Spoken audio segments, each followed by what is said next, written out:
mencintai, otoritas dan mencintai. Siapa sih yang berhak otoritasnya dicintai melebihi diri sendiri? Itu adalah Tuhan. Siapakah yang berhak dicintai seperti mencintai dirinya sendiri? Itu manusia. Saya tidak pernah mencintai ibu saya melebihi diri saya sendiri, tidak.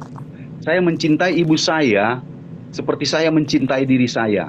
Tapi ketika saya mengatakan kepada Tuhan, tidak kalimat seperti itu yang saya gunakan. Saya mencintai Tuhan melebihi diri saya sendiri.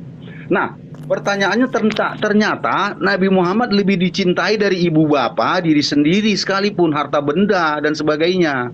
Dan itu sama, perlakuannya seperti mencintai Tuhan juga. Lalu di mana bedanya? Artinya, dengan perbuatan itu menurut saya itu sudah sama memposisikan Nabi Muhammad setara dengan Allah. Karena sama-sama dicintai melebihi diri sendiri. Gitu loh, ya. Kemudian perintah Tuhan ya tetap mencintai. Makanya di dalam Matius 22 itu jelas, kasihilah Tuhanmu dengan segenap hati, jiwa, dan akal budimu. Seluruh segenapnya kita lakukan. Tetapi ketika dikatakan untuk manusia, maka kasihilah sama manusia seperti mengasihi dirimu sendiri. Nggak dikatakan dengan segenap hati, jiwa, dan akal budi. Makanya membaca Alkitab ini harus jelas, ya kan? Setiap manusia hanya boleh dicintai seperti kita mencintai diri sendiri. Tidak boleh mencintai manusia melebihi kita mencintai diri kita sendiri, ayah ibu kita, harta benda kita, dan sebagainya, ya. Jadi begitu dia, Bang. Ada orang yang berlaku tapi dia tidak sadar sudah melakukan hal yang seharusnya kepada Tuhan, tapi juga dilakukannya kepada manusia. Itu loh penjelasan saya, Bang. Makasih.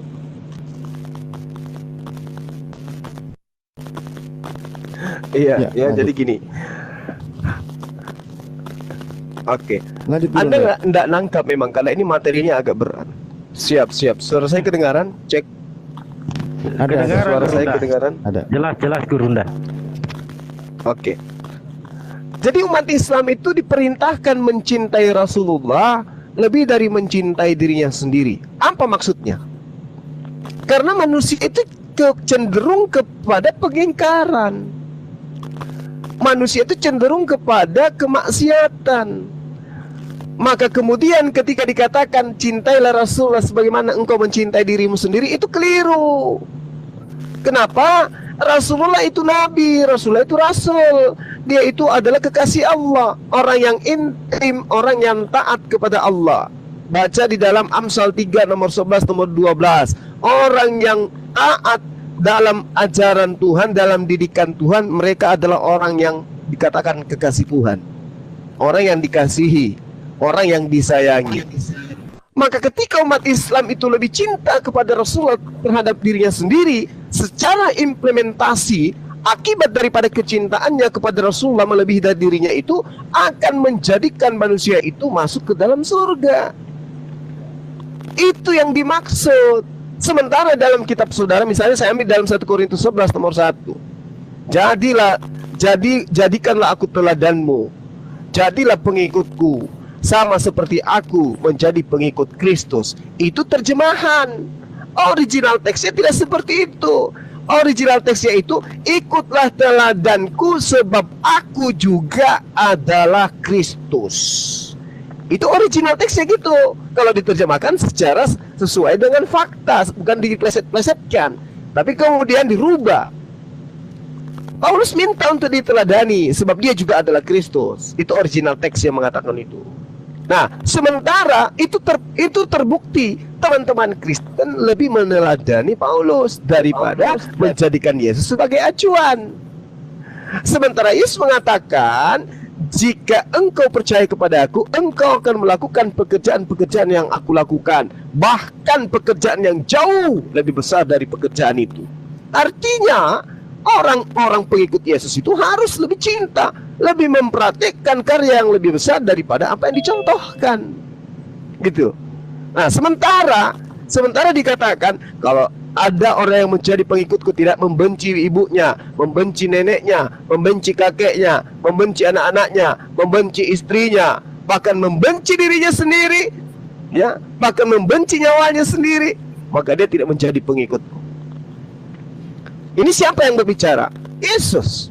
Berarti orang Kristen itu pengikut-pengikut Yesus itu harus lebih cinta Yesus daripada diri sendiri, bahkan lebih cinta Yesus daripada nyawanya sendiri. Tapi apakah kemudian Yesus itu adalah Tuhan? Bukan. Yesus itu manusia utusan Tuhan yang diperintahkan untuk mengajarkan Bani Israel kembali kepada hukum Taurat. Salahnya kemudian adalah ketika Tuhannya Yesus dilengsarkan, digantikan dengan mengangkat Yesus itu menjadi Tuhan. Roma 14 nomor 9, Kisah Para Rasul 2 nomor 36. Yesus yang kalian bunuh itu telah diangkat menjadi Tuhan oleh Allah, baik untuk orang hidup maupun orang yang mati. Ayo. Jadi siapa yang melantik Yesus itu menjadi Tuhan? Paulus. Siapa yang mengaminkan? Teman-teman Kristen. Menggantikan. Padahal Tuhannya orang Yahudi dalam Keluaran 20 katakan, jangan ada sembahan, jangan ada ilah, jangan ada Tuhan lain di hadapanku. Teman Kristen mengganti itu semua. Kenapa? Karena itu sudah batal. Dengan matinya Yesus di atas tiang salib, Dia telah membatalkan segala hukum, membatalkan hukum Taurat dan segala ketetapan yang ada di dalamnya. Ketetapan yang tadi, jangan ada ilah lain, itu sudah dibatalkan. Jangan kau mencuri, itu sudah dibatalkan. Jangan kau ini, jangan itu sudah dibatalkan. Kenapa? Karena dengan matinya Yesus, semua unsur-unsur ketetapan, perintah, aturan-aturan Tuhan itu sudah batal, dan membebaskan orang Kristen melenggang kemudian untuk melakukan apapun berdasarkan Galatia 5 nomor 1. Nah, itu yang dipahami supaya kita ngerti gitu loh. Iblis tidak tidur, iblis akan semakin kuat menyeret anak keturunan Adam pada dosa kekal, yaitu menggantikan Tuhannya pencipta dan bumi, Tuhan pencipta bumi dengan ciptaan untuk disembah. Demikian. Oke, terima kasih. Makin tercerahkan saya ini ya. Gini, Juma sudah mengakui bahwa Yesus membatalkan hukum ya. Jelas yang berkuasa membatalkan hukum hanya Tuhan. Secara tidak langsung, Pak Juma sudah mengatakan bahwa Yesus itu adalah Tuhan, karena dia mengakui bahwa Yesus membatalkan hukum. Tetapi begini, saya tadi sudah menjelaskan ya, tentang hukum mana sajakah yang dibatalkan. Makanya di dalam konsep keimanan kekristenan itu, hukum itu terbagi tiga ya, terbagi tiga. Saya tadi sudah jelaskan. Mungkin Pak Juma tadi sedang signalnya nggak bagus karena di atas gunung umpamanya ya. Kristen itu memiliki tiga hukum, hukum moral ya, hukum sipil, kemudian hukum tata upacara. Yang dibatalkan itu jelas adalah hukum tata upacara. Makanya Kolose 2:15 itu menjelaskan itu perlu penjelasan yang lebih baik gitu loh. Jangan hanya membaca narasinya lalu tidak mempelajari lebih dalam. Ya, begitulah akhirnya ketika kita hanya membaca kulitnya saja lalu menyimpulkan. Saya sudah jelaskan berulang-ulang ini ya. Kemudian, siapakah yang melantik Yesus menjadi Tuhan atau sesembahan? Tuhan ini artinya sesembahan ya kalau kita baca di dalam KBBI. Yang melantik Yesus menjadi sesembahan saya adalah saya. Saya menjadikan dia Tuhan, karena di luar sana banyak Tuhan. Ada yang menuhankan matahari, ada yang menuhankan pohon-pohon besar, ada menuhankan dan lain sebagainya. Tapi saya menjadikan Yesus itu adalah sesembahan saya. Bukan matahari, bukan batu, bukan kayu, dan bukan sebagainya. Jadi kata melantik ini harus pahami, bukan menciptakan. Beda ya Pak ya, antara menciptakan dengan melantik. Kalimat ini harus jelas ya. Kemudian membenci diri sendiri. Siapakah yang boleh dicintai melebihi diri sendiri? Pertama tentu Tuhan. Tidak ada yang boleh lain, karena itu hak otoritas. Kalau ada manusia yang mencintai manusia melebihi dirinya sendiri, artinya dia mendudukkan manusia itu setara dengan Tuhan. Karena dia juga mencintai Tuhan melebihi dirinya sendiri, mencintai manusia ini juga melebihi dirinya sendiri. Sehingga kami tidak pernah mencintai Paulus melebihi diri kami sendiri. Tidak. Kami hanya bisa mencintai melebihi diri saya sendiri ya Yesus, Bapa, Roh Kudus, itu. Tidak boleh manusia kami cintai. Ibu sendiri pun tidak boleh ya, ibu cintai seperti diri sendiri. Tetapi ternyata Pak Juma ada manusia yang dicintainya selain Tuhan melebihi dirinya sendiri. Begitu loh Pak ya. Jadi harus paham kalimat mencintai ini. Istilahnya proporsinya itu harus jelas gitu loh ya. Kadarnya, kualitasnya harus jelas. Manusia tidak boleh dicintai melebihi diri sendiri. Itu sudah melanggar hukum yang disampaikan Yesus tentang hukum kepenuhan hukum Taurat, yaitu di dalam Matius 22 ayat 39. Manusia hanya boleh dicintai sama seperti kita mencintai diri sendiri. Tidak boleh melebihi kita, karena itu hak otoritas Tuhan. Begitu Pak Juma penjelasannya.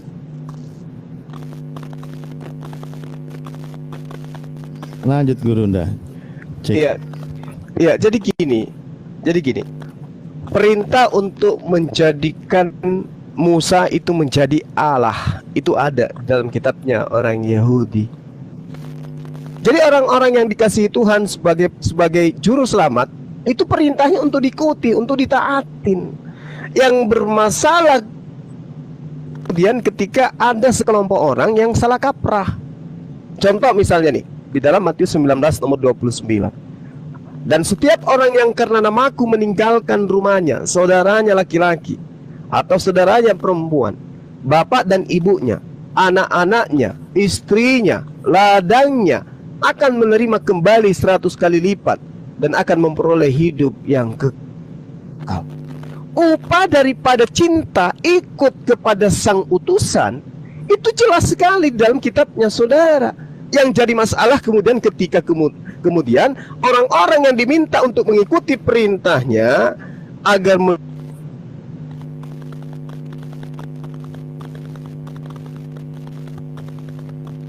Yahudi dengan utusan tadi. Yang pertama. Kedua, ketika saudara mengatakan cek Sudah aman, Cek. sudah aman. Dilanjut, Satu, dua. Bang. Gurunda. Dilanjut. cek gimana? Ya. Ketika saudara mengatakan bahwasanya Bang Suma sudah mengakui bahwa Yesus itu membatalkan. Sebenarnya saya katakan yang membatalkan hukum Taurat itu bukan Yesus, tapi ajaran yang kemudian menjadikan Yesus sebagai tameng. Itu di awal tadi saya sudah jelaskan. Sebagai tameng untuk melegalkan orang-orang ini melakukan sesuatu yang tidak diperintahkan Tuhan, lalu kemudian mengaku sebagai anak Tuhan. Jadi Yesus itu jadi tameng, jadi korban dia, korban fitnah. Dia korban fitnah, makanya dia akan turun kemudian menjadi hakim untuk menghakimi orang-orang yang mendudukkan perkara bukan keinginan Bapa sebagai dasar pijakan untuk mendudukkan dia sebagai Tuhan itu sendiri. Baca di dalam kitab saudara, itu sudah sangat jelas tuh. Matius 7 nomor 21, nomor 23. Bagaimana orang-orang yang menganggap dia Tuhan itu diusir dan dikatakan, enyahlah daripada aku kalian semua pembuat kejahatan. Jadi kalau Anda mengatakan Bang Suma sudah mengatakan bahwa Taurat itu dibatalkan oleh Yesus, Anda keliru di sana. Yesus justru mengatakan dalam kitab saudara Lukas 17 nomor 16 ya, 16-17, di situ dikatakan bahwa lebih mudah langit dan bumi lenyap daripada setitik dari hukum Taurat itu batal. Nah sekarang mana yang Anda percaya? Pernyataan Yesus atau pernyataan Paulus? Kalau pernyataan Yesusnya lebih mudah langit dan bumi lenyap daripada setitik hukum Taurat itu batal. Ternyata hukum Taurat itu batal hanya oleh karena karya tentara-tentara Romawi. Orang-orang kafir, orang-orang goyim mampu membatalkan segala hukum Tuhan hanya dengan cara membunuh orang yang bernama Yesus. Sekarang mana yang hebat? Tentara Romawi atau Tuhannya Yesus? Atau Yesus itu sendiri? Lebih mudah langit dan bumi lenyap daripada setitik hukum Taurat itu batal. Ternyata kata Paulus, dengan matinya Yesus di atas tiang salib, Yesus telah membatalkan hukum Taurat beserta segala ketetapan yang ada di dalamnya. Baca Efesus 2 nomor 15. Jadi kalau Anda mengatakan di dalam Kristen ada 3 kelompok hukum, itu percuma Bang. Kenapa? Karena Yesus diajarkan oleh Paulus mati di atas tiang salib, membatalkan hukum Taurat beserta semua ketetapan yang ada di dalamnya. Jadi ketetapan apapun itu, gak usah malu-malu untuk mengakui. Semua ketetapan, semua hukum-hukum, semua aturan sudah batal dengan matinya Yesus di atas tiang salib menurut Paulus. Nah sekarang Anda mengikuti dia. Sementara kalau Anda membaca Kisah Para Rasul 16 nomor 16 sampai nomor 18, iblislah yang mengajarkan kalau Paulus itu adalah utusan yang maha tinggi, utusan yang maha kuasa. Iblis yang mengajarkan itu, dan lagi-lagi Anda aminkan. Demikian, silakan. Oke, makasih Pak Juma. Semakin tercerahkan saya ini yang mengingat-ingat keyakinan saya. Begini, makanya saya pernah mendengar satu penekanan tentang bacalah, ya. Maknanya apa sih ketika disampaikan itu? Karena ini memang menjadi suatu masalah yang sangat krusial ya. Kenapa? Karena memang ketika orang salah membaca, tidak lengkap membaca, salah memahami dalam bacaan, maka dia akan timbul gagal paham. Apalagi sampai memotong-motong, ya toh? Dalam satu ayat dipotong gitu kan. Ini sangat-sangat ironis kalau menurut saya. Kalau kita baca, kalau Bang Juma mau membaca tentang Matius 7, harusnya dari ayat 21 dulu sampai 23, baru dia lengkap. Bukan setiap orang yang berseru kepadaku Tuhan, Tuhan masuk dalam kerajaan surga, melainkan yang melakukan kehendak Bapakku. Kehendak Bapakku apa? Bahwa aku akan membangkitkan mereka pada akhir zaman. Gitu? Lihat itu. Yesuslah yang akan membangkitkan manusia pada akhir zaman. Tapi kalau ini ditolak, itu nanti lain persoalan. Ya. Artinya begini, bukan setiap berarti ada sebagian yang masuk surga ketika berseru kepada Yesus Tuhan. Siapa yang sebagian itu? Adalah yang melaksanakan kehendak Bapaknya. Perhatikan ini. Lalu siapakah Yesus? Sehingga dari sebagian orang yang berseru Tuhan kepadanya masuk surga, tentu hanya Tuhan. Ya, hanya Tuhan. Hanya manusia yang masuk surga adalah yang menuhankan Tuhan yang benar. Kalau Yesus itu tidak Tuhan, berarti mereka semua dari seluruhnya yang berseru kepada Tuhan akan masuk ke dalam neraka, ya, tidak akan masuk dalam surga. Itu yang pertama ya. Kemudian di dalam apa tadi ya? Lebih apa tuh? Saya lupa itu dalam lebih mudah apa gitu ya. Tetapi Pak Juma tidak membaca sampai sebelum semuanya terjadi. Lihat kalimat sebelum semua terjadi itu jangan diabaikan. Apa yang sudah terjadi itu, kalau semua sudah terjadi, ada hukum yang bisa dibatalkan, ya. Makanya baca sampai akhir supaya nanti Pak Juma itu paham ke depannya gitu ya. Kemudian tentang ketaatan. Nah, ini harus jelas ini ya. Saya harus pelan-pelan ini supaya nanti ke depannya kita enak ya. Ketaatan. Di dalam ketaatan, yang ditaati itu perintah yang berasal daripada Tuhan yang disampaikan oleh para nabi. Itu yang ditaati. Bukan ketaatan kepada perilaku manusia itu.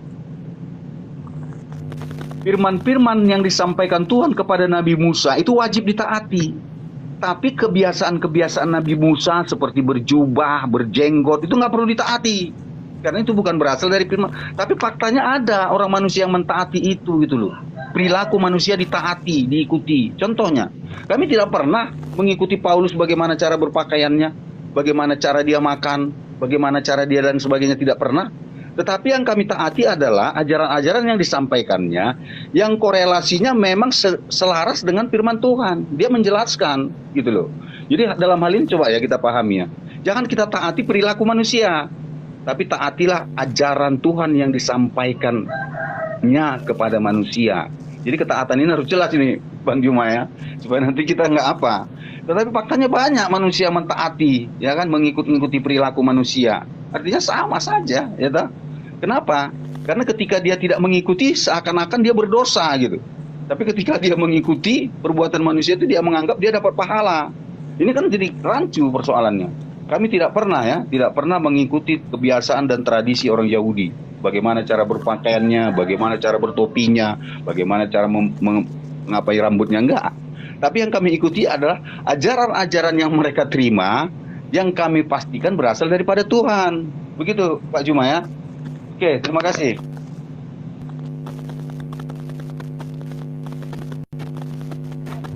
Oke, baik. Jadi gini, Bang, Anda mengatakan bahwasanya Iqra, baca, jangan sepotong-sepotong. Yang saya lihat Anda justru memotong, memenggal. Bahkan yang lebih parah itu kalau memotong aja nggak boleh, apalagi nggak ngerti original teks. Itu bahaya, Pak. Jadi gini, kalau saudara mengatakan bahwasanya saya harus membaca data itu sampai akhir, saya katakan, abang, saudaraku, antara Matius 5 nomor 18, 19, 20 itu Anda harus bedakan dengan perintah yang ada di dalam Lukas 16 nomor 17.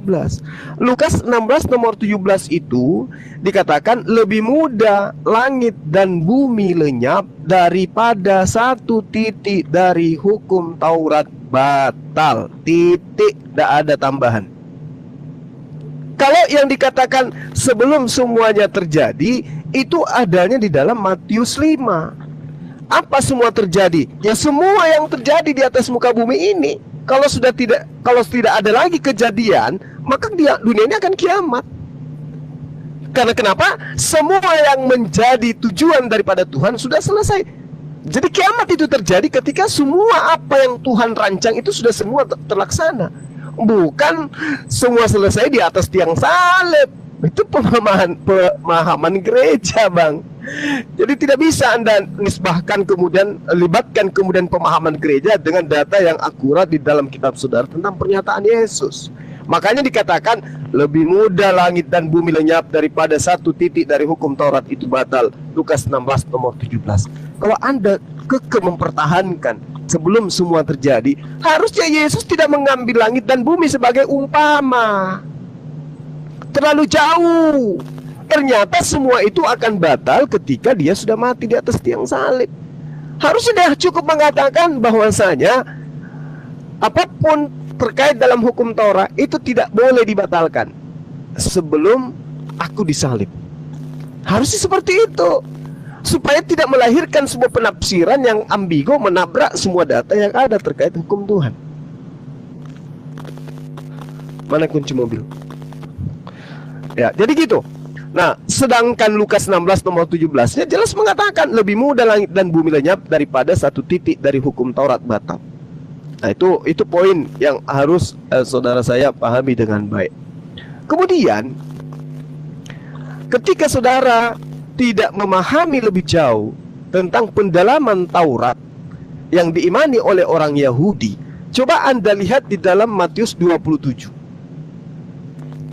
Matius 23. Ini perkataan Yesus, bukan perkataan saya.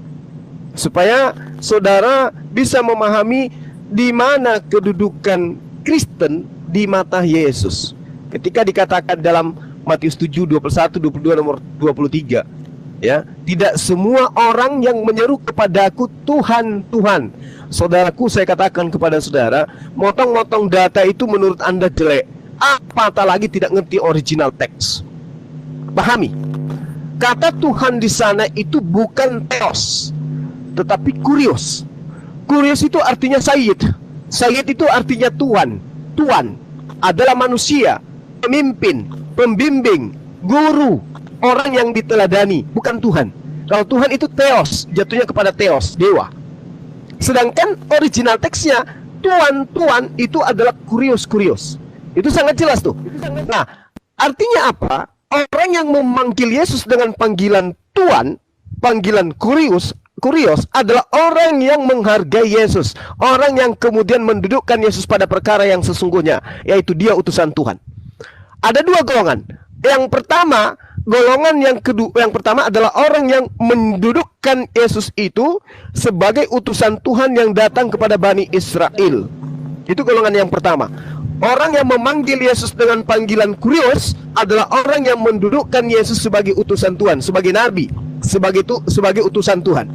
Orang yang memanggil Yesus yang kedua adalah orang yang justru menabrak aturan mainnya Yesus. Maka dikatakan tidak semuanya orang yang menyeru dia kurios adalah masuk ke dalam kerajaan Tuhan, melainkan dia yang melakukan kehendak Bapaknya Yesus. Apa kehendak Bapaknya Yesus? Mendudukkan Yesus itu sebagai utusan Tuhannya. Hidup kekal itu adalah mereka mengenal Engkau satu-satunya Tuhan yang benar dan mengenal Aku sebagai utusan. Atas kehendak siapa Yesus itu didudukkan sebagai utusan Tuhan? Atas kehendak Tuhan yang datang, yang datang mengajarkan keberadaannya melalui perantaraan para nabi. Nah, sedangkan teman-teman Kristen diusir karena menyeru Yesus itu Tuhan, bermujizat demi nama Yesus, bernubuat demi nama Yesus, dan itu semua tidak pernah diajarkan oleh Bapa yang mengutus Yesus. Itulah yang diusir ke neraka.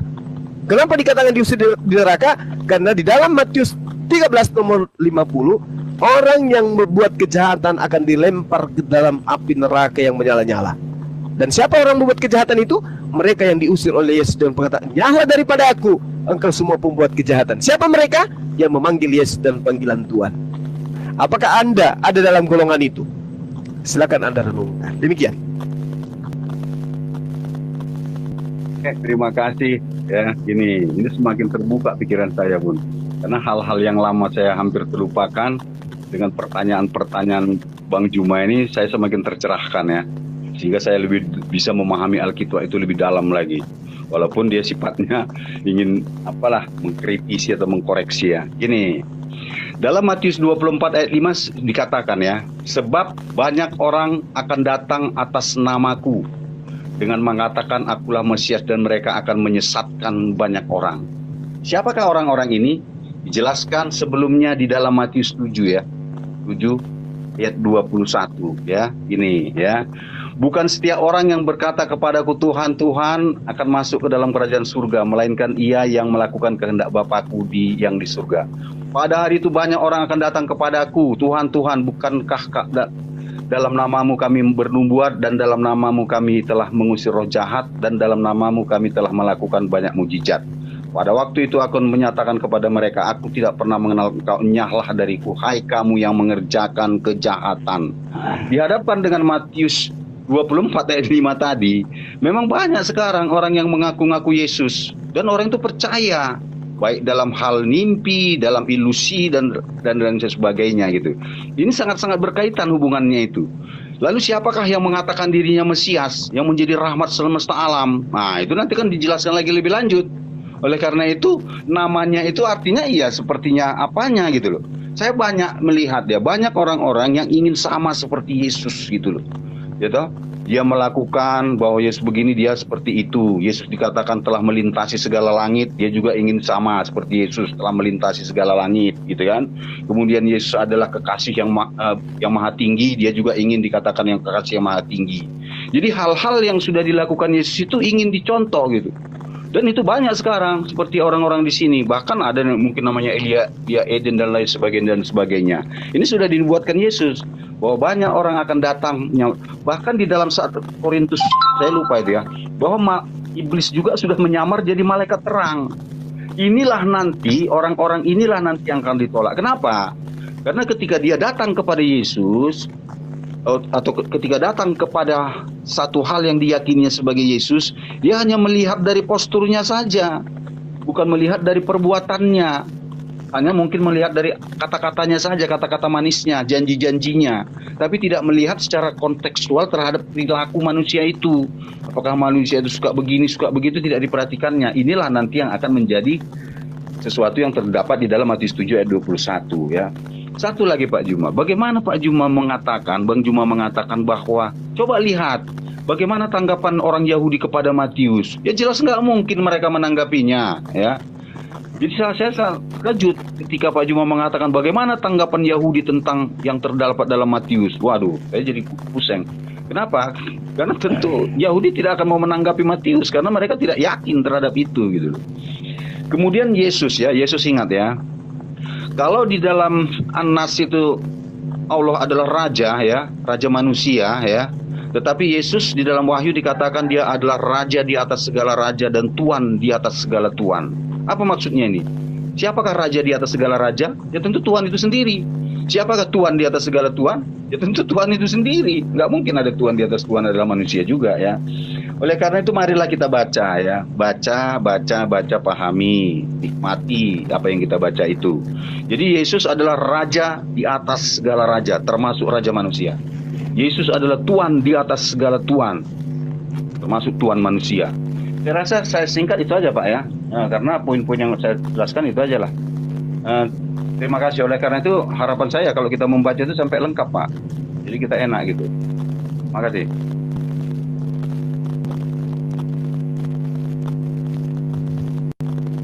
Ya, Gurunda, langsung tanggapi. Makin menarik ini. Cek Gurunda. Iya, baik. Audio. Oh ya. Nah, oke, cek tes. Jadi gini, Aman. Bang. Tadi di awal saya kembali kepada pernyataan saya. Iblis itu senantiasa tidak akan tinggal diam untuk melihat ketaatan anak keturunan Adam sebelum keturunan Adam itu jatuh ke dalam pergumulan dosa kekal. Nah sekarang siapa yang tepuk tangan ketika kemudian Anda mengangkat Yesus anak manusia itu sebagai raja di atas raja? Siapa yang tepuk tangan? Coba. Sedangkan dalam kitabnya orang Yahudi, Ulangan 4 nomor 2, Ulangan 12 nomor 32, Ulangan 13 nomor 1, dan juga Amsal, terang sekali dikatakan, jangan kau menambahi, jangan kau mengurangi firman Tuhan, agar engkau tidak dianggap sebagai penyesat, agar engkau tidak dianggap sebagai pendusta. Saudara menggunakan data-data dari kitab yang Anda gunakan, yang tidak pernah diajarkan oleh Yesus, yang tidak pernah diajarkan oleh Nabi Musa, bahwa anak Maria itu adalah raja di atas segala raja. Itu iman yang menjadi hasil daripada kerja oknum yang menginginkan manusia itu terseret dalam kebinasaan kekal.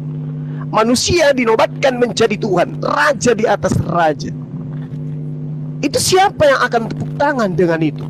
Sedangkan yang dinobatkan oleh Anda sebagai raja di atas raja sudah memberikan sinyal kuat, aku tidak dapat berbuat apa-apa dari diriku sendiri, aku tidak dapat berkata-kata dari diriku sendiri, ajaranku bukan berasal dari diriku sendiri, aku datang bukan atas kehendakku sendiri.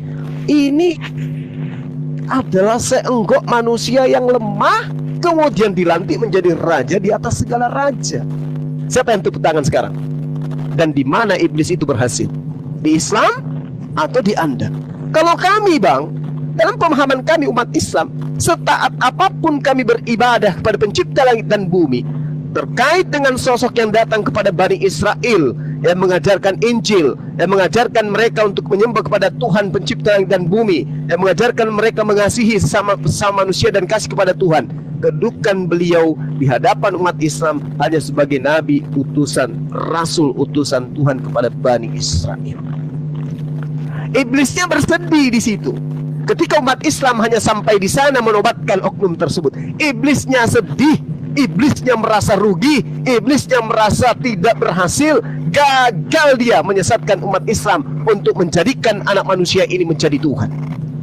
Tapi ketika sampai kepada meja Kristen, orang yang tadi yang tidak berdaya, orang yang tadinya tidak bisa apa-apa, orang yang tadinya hanya diberi kuasa, seketika dilantik untuk menjadikan Tuhan mengganti Tuhannya para nabi, maka siapa yang tepuk tangan? Di sini sudah nyata. Siapa yang akan bersama dengan iblis masuk ke dalam neraka kekal di dalamnya? Coba Anda renungkan lagi kembali, apakah Yesus itu ketika dia datang bertuhan atau dia itu ateis? Kalau dia bertuhan, maka tinggalkan agama yang mengajarkan Anda untuk menuhankan manusia. Demikian sementara. Oke, mantap, semakin mantap ya. Jadinya kalau kita siapakah yang berupaya agar Yesus itu tidak Tuhan? Yang pertama-tama sudah saya jelaskan, iblis ya. Dan ketika Yesus dibawa oleh Roh Kudus ke padang gurun untuk dicobai iblis, di mana Tuhan ingin menunjukkan bahwa Yesus ini adalah putra Elohim yang maha tinggi, inilah anak yang kukasihi dan kepadanya lah aku berkenan.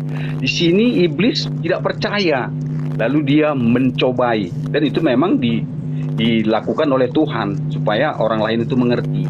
Dan terbukti di sini iblis kalah dan dia pergi ya.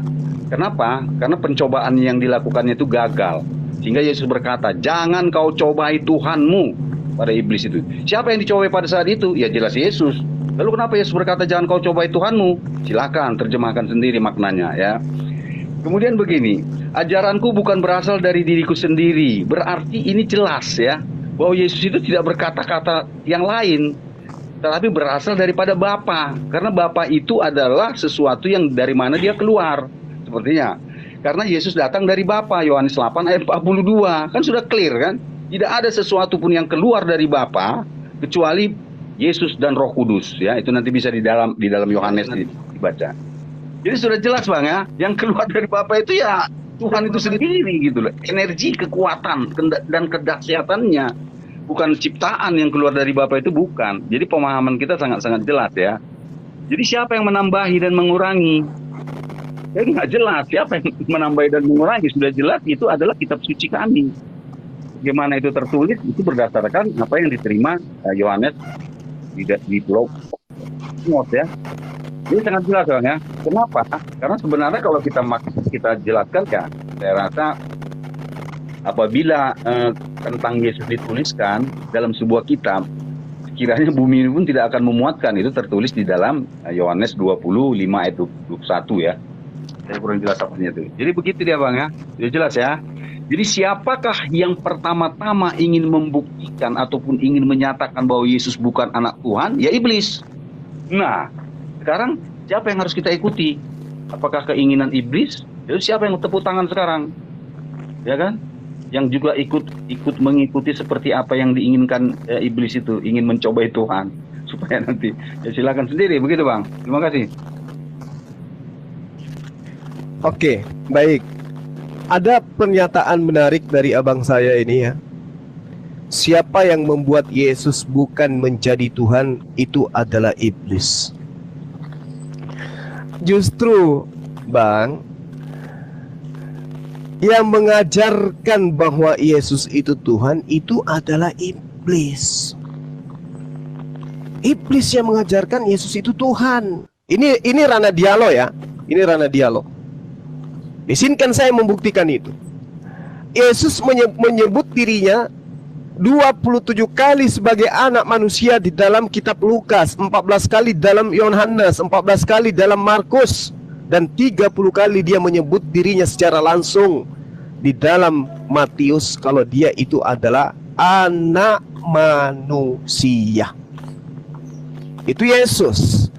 Bagaimana dengan umat Islam? Dalam surah Maryam ayat 19, nomor 19, dan semua unsur di dalam Al-Quran yang bercerita tentang Isa, Yesus, Nabi, Rasul bagi Bani Israel, selalu diikutkan Isa ibnu Maryam, anak laki-lakinya seorang manusia berjenis kelamin perempuan bernama Maryam.